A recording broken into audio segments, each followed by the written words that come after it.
কোরবানির ক্ষেত্রে এটা মনে রাখতে হবে, কোরবানি যেন হয় আমার আপনার জিন্দিগি গুনাহমুক্ত অবস্থা। নাই তো আসমানে যাবে না, আপনার ঘরে যাবে, আপনার ঘরে গোস্ত যাবে, চুলায় রান্না হবে, সিদ্ধও হবে, রুটির লগে খাইতেও পারবেন, সবই ঠিক আছে। কিন্তু আসমানে যেতে হলে, আল্লাহর কাছে যাইতে হলে তাকওয়া লাগবে, তাকওয়া লাগবে। টাকাটা হালাল হইতে হবে। 1 টাকা হারামের টাকা, এটা দিয়া কোরবানি কবুল হয় না। এবং হারাম টাকার শরিক যে হয় তার কারণে বাকিদের কোরবানিও কবুল হয় না।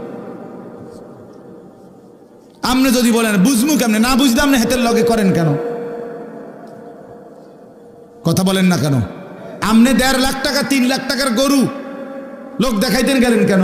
আপনার সন্দেহ হয়, আবার সামর্থ্য আপনার পুরা নাই, কম, আপনি পুরা পারতেন না 1 লাখ টাকার কোরবানি দিতেন, আপনি খাসি কোরবানি